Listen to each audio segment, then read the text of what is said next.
Hello and welcome. This is the part number 3 of how to write clean code in JavaScript.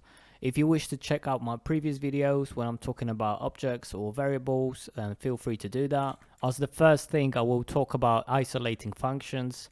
If your function do more than one thing, then it becomes harder to compose or refactor. On top of that, testing becomes more difficult as you would have to test it against different behaviors. So please do isolate your functions if possible.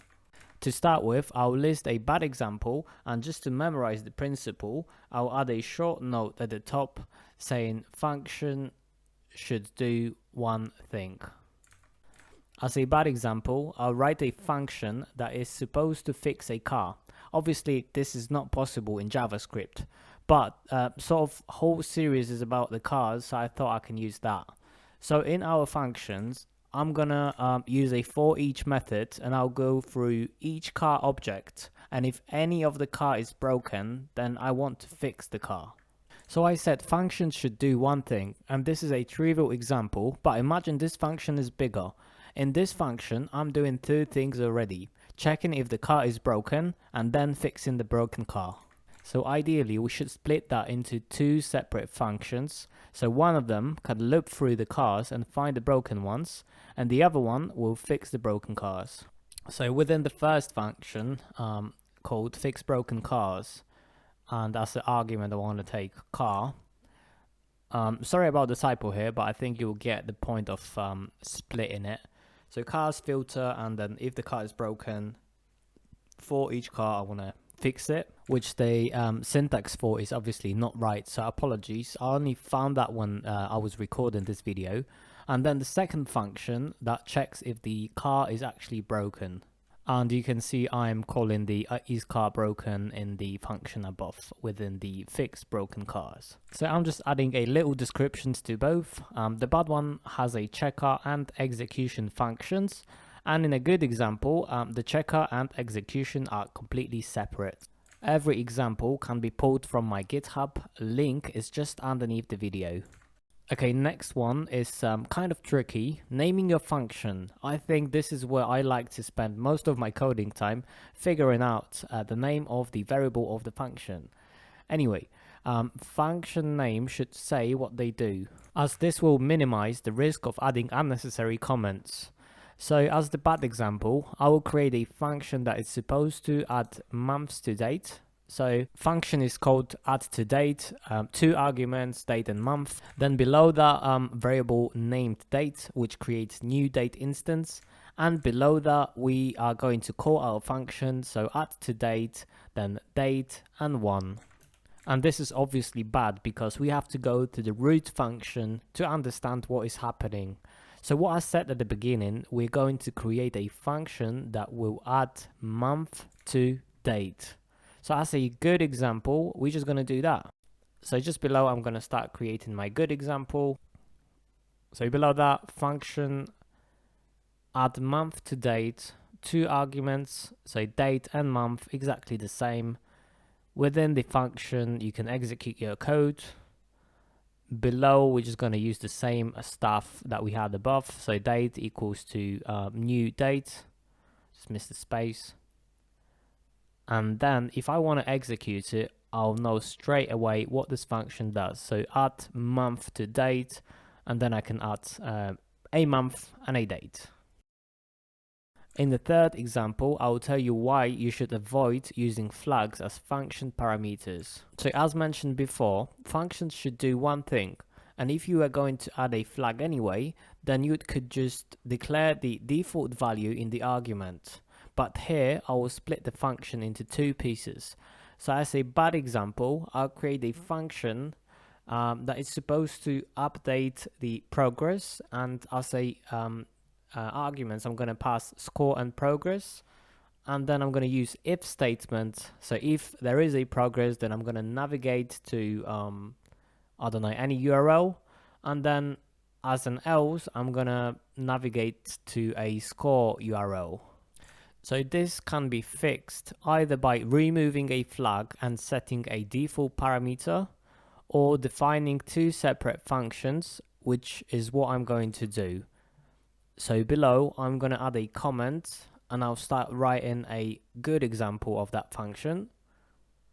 And ideally, I want one function to update, I don't know, let's say the local progress, which will be the score, and it will navigate to a score URL. And the second function, which is going to be update global progress, which is going to take you to the progress URL. Simple as that. It makes your code easier to maintain and understand. Just wanted to say, if you like these videos, please subscribe, like and comment. That motivates me well to create free content for you guys. Thank you. The next one is the number of the arguments. It is important to limit the number of function parameters, preferably to max 2. Having more than 3 params can make things complicated, especially when you're trying to refactor or test that function. So that information is placeholder. If possible, stick to max 2 arguments. But let's say for whatever reason you have 3 or more params in your function. As a bad example, I'm updating the car specs or car params with the engine size, color and parking assistance. So within the function I'm doing something, so I'm just gonna leave a comment in there, and then below I'm gonna call that function. So update car params, and then I'm gonna put an engine size 1.6 and then color string red, and then the parking assistance true. And there is a little mistake, so apologies for that. The apostrophe should be closed right after the red, and then true should be a Boolean value. But anyway, as a good example, I'm going to use the same scenario. So I have to write a function with 3 params, but I will pass these params as objects. So then I can specify them when calling that function. Obviously, if we are using TypeScript, then you wouldn't really care about it. But when using just vanilla JS or React, then it won't get highlighted. So same stuff in there. I'm just gonna add some dummy content inside of the update car params, and we can do whatever we want to do inside of that function. And then when it comes to calling that function, I can specify each one of the objects. So this makes it really readable for the next person who's looking into your code. And just to be like more obvious about it, I'm gonna leave some comments underneath that function. So when someone looks at the function signature, it's immediately clear what properties are being used. It can be used to simulate named parameters, and also destructuring clones the specified primitive values of the argument object passed into the function. This can help prevent side effects. Also note, objects and arrays that are destructured from the argument object are not cloned. And also one more, linters can warn you about unused properties, which would be impossible without destructuring. You can find it all in my repo, and I'm just going to fast forward part of me writing. So the last one is about avoiding using negative conditionals.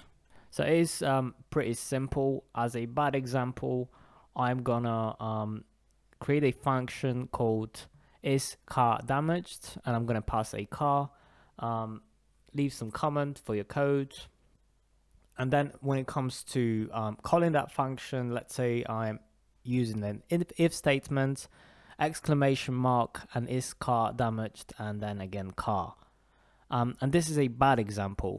From the code execution perspective, it will run just fine, but from the readability, it's not really there, because it might take a little longer to process what we're actually doing with that condition. So ideally, make sure to not to use the negative conditionals, as they might cause some confusion. And I guess that's all about the functions. Thank you for your time. In the next one, I will talk about comments.